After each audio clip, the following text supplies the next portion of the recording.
मेरी आवाज news 24 live में आपका खैर मकदम है। जमाने के काम आए, हम सायादार पेड़ जमाने के काम आए, जब सूखने लगे तो जलाने के काम आए, और तलवार की नियाम कभी फेंकना नहीं, मुमकिन है दुश्मनों को डराने के काम आए। जोरदार तालियों के बीच इस्तेमाल करें। मैं एक शेर से आवाज दे रहा हूं गुलाम नबी आजाद साहब को कि मुकद्दर में तो दुश्मन के छलकते जाम आते हैं, वफादारों पे ही गद्दारी के इल्जाम आते हैं, और ये तख्तो ताज रख लो तुम, ये जागीरें संभालो तुम, हम आलमगीर हैं, हमको बहुत से काम आते हैं। जोरदार तालियों से इस्तेमाल करें जनाब गुलाम नबी आजाद। बहुत ज्यादा तादाद में कॉरपोरेशन से चुन के आए हुए मेंबर्स और मेरे भाइयों, नौजवान साथियों, तारीख के एक ऐसे मोड़ पे आज हम खड़े हैं जिसको समझना निहायत ही जरूरी है। गुज़श्ता 40 वर्षों से मैं हिंदुस्तान के कोने कोने में अपनी पार्टी के लिए वोट मांगते आया हूं। असेंबली के लिए, पार्लियामेंट के लिए, राष्ट्रपति के लिए, कॉरपोरेशन के लिए भी कई दफा, जिला परिषद के लिए भी। लेकिन इन 40 वर्षों में मैंने कभी भी हुकूमत के बदलाव की जरूरत ऐसी महसूस नहीं की जैसी इस दफा की। कई दफा हम अपोजिशन में रहे, ये कोई पहली दफा हम अपोजिशन में नहीं है। 1977 से लेकर हम अपोजिशन में रहे, बाद में 1978 से लेकर मुसलसल हम उनसे 1991 तक अपोजिशन में रहे। 1996 से लेकर 2004 तक हम अपोजिशन में रहे, और आज गुज़िश्ता 5 सालों से हम अपोजिशन में रहे।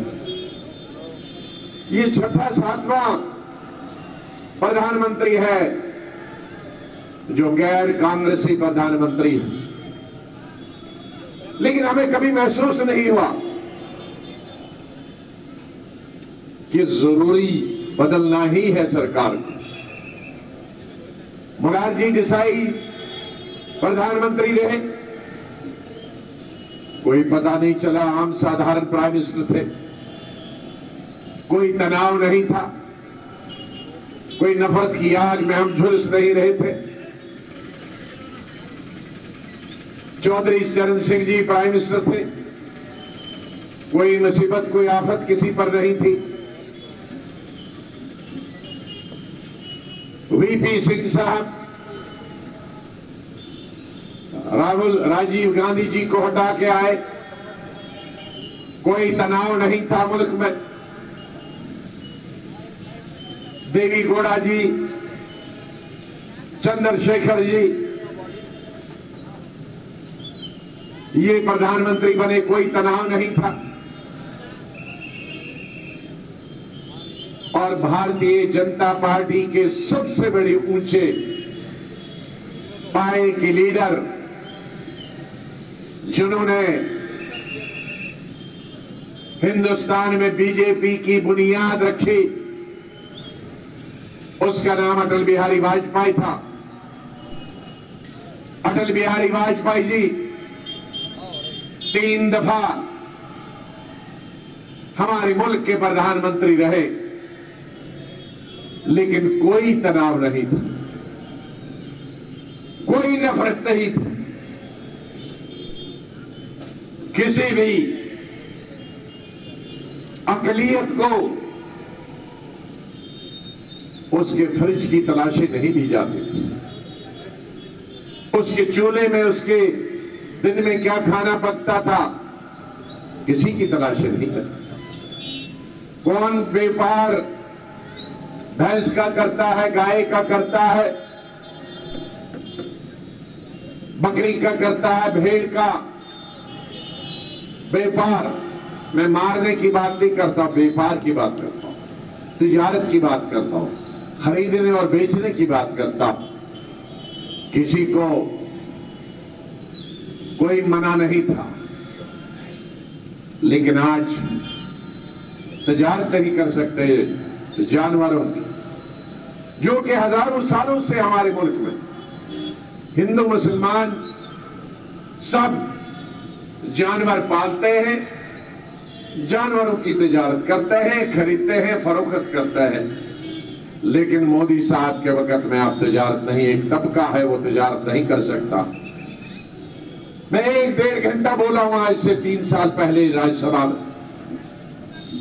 2 बच्चे अकलियत के मुसलमान बच्चे, झारखंड में जहां बीजेपी की हुकूमत भेड़ बकरियां कई हिंदुस्तान के अलग अलग हिस्सों में अलग अलग तरीके हैं जानवर पालने के।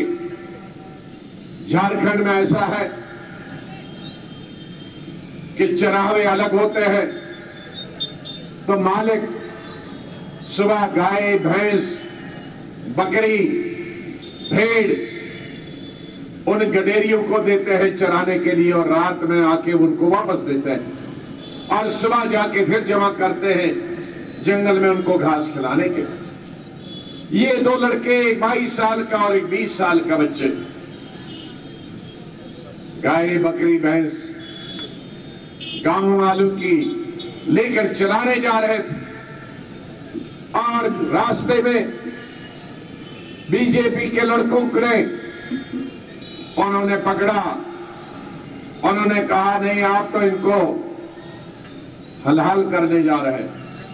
अरे बच्चे 2 हैं और जानवर 200, और उन दोनों को रस्सी से पेड़ों पर लटका दिया।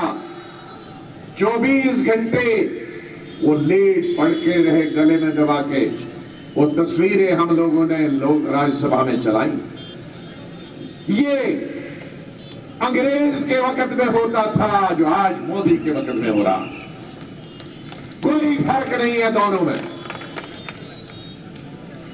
जिसने गोली चलाई थी, आज जिन अंग्रेजों ने गोलियां चलाई थी, आज हमें फर्क नहीं आता। सरे बाजार लिंचिंग होती, सरे बाजार शेड्यूल कास्ट के कपड़े उतार कर उनको पीटा जाता है। सरे बाजार ट्रेन में चले हुए लोगों का कत्ल कर दिया जाता है। ये लड़ाई साथियों, कोई हम में से कांग्रेस और बीजेपी की लड़ाई धर्म की लड़ाई नहीं। धर्म एक पवित्र चीज, हम अपने हिंदू भाइयों का आदर करते हैं। हमारे हिंदू भाई इस मुल्क में जितने सेकुलर है, उन्हीं की वजह से हमारे मुल्क के अकलियत का तहफ़्फ़ुज़ होता। अकलियत का तहफ़्फ़ुज़, ये वोट कटवे जा रहे हैं, जो जा रहे हैं ना वोट कटवे, इनसे होशियार रहना। ये भी बगल में छुरी मुंह में राम राम, वोट डाल हमारे काटता है, मदद बीजेपी की करता है। इनकी इन तस्वीरों में नहीं जाना।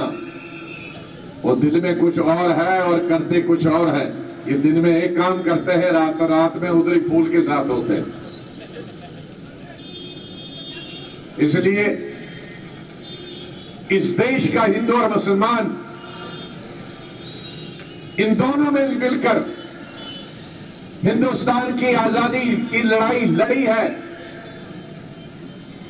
और यही वजह में महात्मा गांधी ने, जवाहरलाल नेहरू ने, सरदार पटेल ने, मौलाना अब्दुल कलाम आजाद ने, बाबा साहब अम्बेडकर ने हमारा संविधान ऐसा बनाया हमारा कॉन्स्टिट्यूशन, हमारा आईन ऐसा बनाया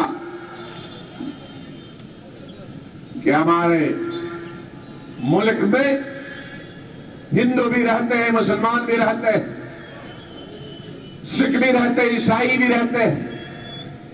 तो इसलिए इस मुल्क का आईन जो बनेगा वो एक धर्म के लिए नहीं बनेगा, वो एक मजहब के लिए नहीं बनेगा,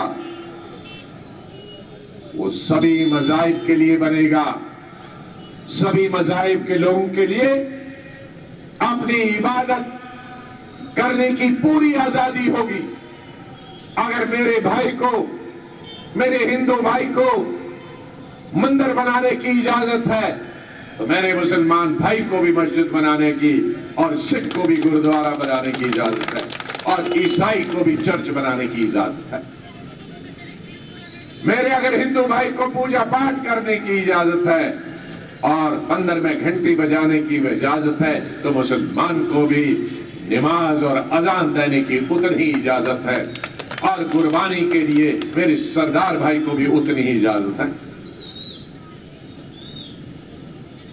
ये मजहबी इजाजत हमने आईन दिया। जिस तरह से हम मजहब में अपने अपने पैगंबरों के पीछे चलते हैं, उनके रास्ते पे चलते हैं, हम मुसलमान लोग जो इस्लाम को मानते हैं वो अल्लाह के बाद कुरान को मानते हैं, या हुजूर को मानते हैं। हमारे हिंदू भाई जो हिंदू धर्म को मानते हैं वो राम को मानते हैं, वो गीता को मानते हैं। बहुत अच्छी बात। हमारे सिख भाई गुरु नानक जी को अपना गुरु मानते हैं। आपके भी शहर में बहुत बैनुल अक़वामी सतह का एक गुरुद्वारा है, गुरु ग्रंथ साहब को मानते हैं। क्रिश्चियन बाइबल को मानते हैं, क्राइस्ट को मानते हैं, ईसा को मानते हैं। ये हमारी मजहबी चीजें। तो हम मजहब इन किताबों और इन पैगंबरों की वजह से चलता है, लेकिन सियासत आईन की वजह से चलता है। सियासत मजहब की वजह से नहीं चलता, सियासत कुरान शरीफ और गीता की वजह से नहीं चलती, सियासत बाइबल की वजह से नहीं चलती, सियासत आईन की वजह से चलती है। और ये पहले वजीर आजम है और बीजेपी है जो आईन को नहीं मानती है, जो कॉन्स्टिट्यूशन को नहीं मानती, जो पार्टी हिंदुस्तान के संविधान को नहीं माने, हिंदुस्तान के कॉन्स्टिट्यूशन को नहीं माने, वो हिंदुस्तान में हुकूमत कैसे कर सकता है। हुकूमतें तो सिर्फ उसकी बुनियाद होती है। जैसे मैंने कहा, धर्म किसी मजहब की बुनियाद होता है, किताब, मजहबी किताब किसी धर्म की बुनियाद होती है। इसी तरह से जो आईन होता है, कॉन्स्टिट्यूशन होता है, संविधान होता है, वो सियासत की मजहबी सियासी किताब होती है, उसी की वजह से चलती है। आज ये जो बुनियादी हमारे संविधान में अक़लियत को या दलित को या सेकुलर इंसान को इस मुल्क के हमारे आईन में जो चीजें रखी जा रही हैं, वो मोदी साहब और भारतीय जनता पार्टी उनसे हमें महरूम किया है और कर रहा है, बराबर लगातार कर रहा है। इसलिए आज अशोक चौहान की सीट खतरे में नहीं, इसलिए आज गुलाम नबी आजाद का अपोजिशन लीडर की सीट खतरे नहीं है। हिंदुस्तान के 130 करोड़ की जमहूरियत खतरे में है, उनकी आजादी खतरे में। वो हिंदू हो या मुसलमान, वो सिख हो या ईसाई, जो भी हिंदुस्तान के आईन पे, जो भी हिंदुस्तान के संविधान पे विश्वास और भरोसा रखता है, आज वो खतरे में है, उसकी आजादी खतरे में है, क्योंकि वो अपनी मर्जी से बोल नहीं रहा। मैं आज पढ़ रहा था मणिपुर में, जहाज में पढ़ रहा था, मुबारक देता हूं उन अदालतों को जिनकी वजह से अभी जमहूरियत बाकी, वरना बाकी तो इंसानी इदारों में बीजेपी ने जमहूरियत खत्म कर दी, लोकतंत्र खत्म कर दी। आज कोई भी सेकुलर आदमी, हिंदू हो या मुसलमान, अगर वो बीजेपी के खिलाफ बोलेगा तो उसे देशद्रोही माना जाता था। हमारे वक्त में देशद्रोही के मतलब हुए जो अपने मुल्क के खिलाफ बंदूक उठाए, वो देशद्रोही होता था। हमारे हिसाब से जो दुश्मन मुल्क के साथ मिलकर अपने मुल्क की आजादी को खत्म करने के लिए आएगा, वो देशद्रोही होता। लेकिन हमारे वक्त में सरकारी पार्टी को अगर विपक्ष वाला गाली दे, वो देशद्रोही नहीं माना जाता था, वो सियासी हरीफ माना जाता था।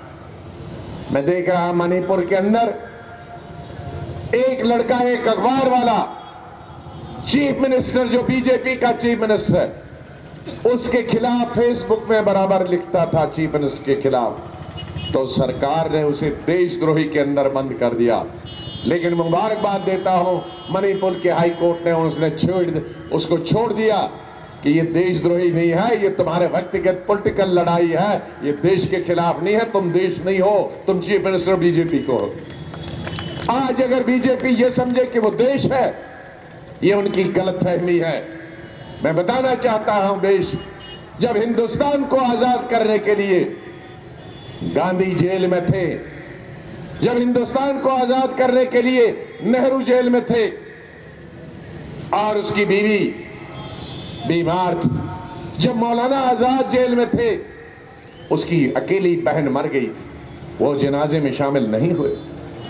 जब ये लोग जेल में थे, तब बीजेपी के लीडर अंग्रेजों के साथ हुकूमत कर रहे थे। और किसके साथ? मुस्लिम लीग के साथ। आसाम जिस मुस्लिम लीग को ये बीजेपी वाले सुबह शाम, जो पाकिस्तान की मुस्लिम लीग है बाद में, उस वक्त उस मुस्लिम जिन्होंने अलग मुल्क बनाया, उस मुस्लिम लीग के साथ ये हुकूमत कर रहे थे। ये हमको आज देशभक्ति का सबक दिखाएंगे, ये कांग्रेस को देशभक्ति का सबक दिखाएंगे कि जिनका एक आदमी जेल में नहीं गया है हिंदुस्तान की आजादी के लिए, उनको क्या हक बनता है उस कुर्बानी देने वाले पार्टी के लिए जिसके लिए गांधी ने कुर्बानी दी, इंदिरा गांधी, राजीव गांधी ने कुर्बानी दी। इसलिए ये मुल्क बीजेपी के, ये हम लोगों का मुल्क जिसको हमने खून से बनाया, अपने खून से सींचा। बीजेपी तो तोड़ने के लिए आई, कांग्रेस जोड़ने के लिए आई। कांग्रेस ने आजादी के वक्त भी हिंदुस्तान को जोड़ा, और जब खतरा पड़ रहा था 1947-48 में, तो अजीम कुर्बानी महात्मा गांधी ने इस मुल्क की यकजहती के लिए दिया। जब मुल्क टूटने लगा, फिर अजीम कुर्बानी इंदिरा गांधी ने दी। जब मुल्क टूटने लगा, अजीम कुर्बानी राजीव गांधी ने दी। जब पंजाब जल रहा था, अजीम कुर्बानी सरदार बेंस सिंह ने दी। हमने मजहब और मिल्लत इस देश के लिए खून बहाया। मुझे ये बताएं मोदी साहब, आपको मच्छर ने भी काटा है कभी हिंदुस्तान की आजादी के लिए? जो 24 घंटे लड़ाते रहते उन लोगों को अपने वोट के लिए, अपनी गद्दी के लिए, अपनी कुर्सी के लिए? माफ कर दो, हमको अपने रहम पर छोड़ दो। ये मत लड़ाओ हिंदू और मुसलमानों को अपनी कुर्सी के लिए, अपनी प्राइम मिनिस्टरशिप के लिए। बहुत हो गया, बड़े गलत वादे आपने किए, गुमराह हिंदुस्तान के लोगों को किया। पिछले इलेक्शन में गुमराह किया, 15-15 लाख देने के लिए, एक चौनी किसी को नहीं दी। आपने किसानों को गुमराह किया कि जो लागत आती है खेती करने पर, चाहे वो कपास के बीज हो, चाहे वो ट्रैक्टर खरीदना हो, ट्यूबवेल से पानी निकालने के लिए बिजली लगती हो, चाहे वो पेस्टिसाइड हो, चाहे वो यूरिया हो, इंसेक्टिसाइड हो, फसल कटाई हो, ये आपको लागत मिलेगी और 50% ऊपर से आपको मुनाफा मिलेगा। वजीर आजम, आप इलेक्शन जीत गए, प्राइम मिनिस्टर बन गए, हिंदुस्तान को भी भूल गए। सुबह अगर नाश्ता हिंदुस्तान में करते थे तो रात का डिनर अमेरिका में करते थे। दूसरे दिन अगर आप सुबह का नाश्ता अमेरिका में करते थे तो दोपहर का खाना जापान में खाते थे, और अगर दोपहर का जापान में खाते थे तो ब्रिटानिया में दूसरे दिन का खाना खाते थे। माननीय प्रधानमंत्री जी, आपने उन किसानों का कभी खाना खाया?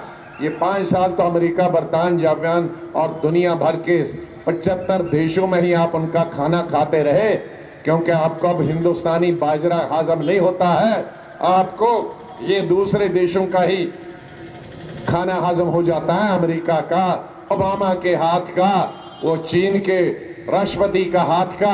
अब तुम्हें क्या मालूम बाजरा पैदा करने वाले से, आप तुमको क्या मालूम दाल पैदा करने वाले से, वो मर जाएं, आपका काम तो निकल गया। फिर लड़ाओगे पिछली दफा, फिर 5 प्राइम मिनिस्टर बनोगे, फिर लड़ाओगे। ये बकरे जो मिल गए हैं आपको लड़ाने के लिए, हिंदू और मुसलमान, इनकी लाशों पर चढ़कर आप हुकूमतें करते जाओ और घूमते जाओ। इसलिए मेरे भाइयों, मेरे हिंदू भाइयों और मुसलमान भाइयों, मेरे ईसाई और सिख भाइयों, हम एक हैं। हमको दुनिया की कोई भी ताकत अपने इलेक्शन के लिए, अपनी मुफाद के लिए, अपनी कुर्सी के लिए तोड़ नहीं सकता। हम लोगों के सर अलग हो जाएंगे, लेकिन हिंदू भाई और मुसलमान भाई और सिख भाई, ईसाई भाई जुदा नहीं होंगे एक दूसरे से। आज इलेक्शन में फिर नए तमाशे। पिछले इलेक्शन में तो हो गया था 15 लाख किसान, और इतने किसान कभी हत्या नहीं हुई है, आत्महत्या कभी नहीं हुई है जितने मोदी साहब के वक्त में किसानों ने आत्महत्या की। बहनों के साथ, हमारी बहु बेटियों के साथ वादा, बेटी पढ़ाओ बेटी बचाओ। प्रधानमंत्री जी, आपको तो पार्लियामेंट का कुछ पता नहीं, न एक दुनिया के गिनीज बुक में आप जाओगे, न हिंदुस्तान में एक दफा प्रेस कॉन्फ्रेंस आपने 5 साल की, और न हिंदुस्तान में एक सवाल का भी प्रधानमंत्री ने जवाब दिया। ये दुनिया के पहले प्रधानमंत्री हैं कि जो अंदर बोलते नहीं और बाहर बोलना बंद नहीं करते। पार्लियामेंट के अंदर नहीं बोलते, पार्लियामेंट के अंदर एक साल में एक दफा लोकसभा में बोलते हैं और एक दफा राज्यसभा में बोलते हैं। जब राष्ट्रपति का अभिभाषण होता है, राष्ट्रपति जब बोलते हैं तो उनके धन्यवाद पर बोलते हैं। ये पहले प्राइम मिनिस्टर हैं कि विदेश जाने के बाद नेहरू से लेकर मनमोहन सिंह तक हर प्रधानमंत्री जब विदेश जाता था तो विदेश जाने के बाद उसे पार्लियामेंट में रिपोर्ट देनी होती थी कि मैं किस किस देश में गया और मैंने क्या क्या किया। ये हिंदुस्तान के नहीं, दुनिया के पहले प्रधानमंत्री हैं जो पूर्व सबसे ज्यादा घूमे और एक दफा भी पार्लियामेंट में ये नहीं बताया कि मैंने विदेश में जाकर भारत के लिए क्या किया। ये पहले प्रधानमंत्री हैं दुनिया के जिन्होंने अपने देश में एक दफा भी प्रेस कॉन्फ्रेंस नहीं की। ये पहले प्रधानमंत्री हैं जिनको लोकसभा में और राज्यसभा में जब सेशन होता है, पार्लियामेंट में जवाब देना होता है, पहले प्रधानमंत्री हैं कि 5 साल में एक दफा भी जवाब नहीं दिया। करोड़, 1/4 आबादी के लिए एक घर में एक साल में मरकजी खजाने से उसके खाते में हर साल 72,000 करोड़ रुपए जाएंगे। 72,000 करोड़। जिस इंसान की माहवार आमदनी 1,000, 2,000, 3,000, 4,000, 6,000 से जिसकी भी गरीब की, उसका मजहब कुछ भी हो, वो शहर में हो, देहात में हो, वो कोई भी काम करता हो, अगर उसकी आमदनी 6,000 से नीचे है तो उसको माहवार 6,000 उसके बैंक में चला जाएगा। जिस तरह से हमने मनरेगा किया था उसी तरह से साल के 72,000 रुपए। ये हमारा हिंदुस्तान के गरीबों के साथ वादा है, ये हमारे न्याय है। और इन्हीं अल्फाज के साथ मैं एक दफा फिर आप सबसे अपील करता हूं कि अशोक चौहान जी को भारी अक्सरियत से 90% और 95% के वोट मिलने चाहिए। मैं दिल्ली से रिजल्ट के दिन देखूंगा कि इस शहर में कितने परसेंट किस पोलिंग स्टेशन से वोट मिले हैं। बहुत बहुत शुक्रिया। खुदा हाफिज। अस्सलाम वालेकुम। जय हिंद।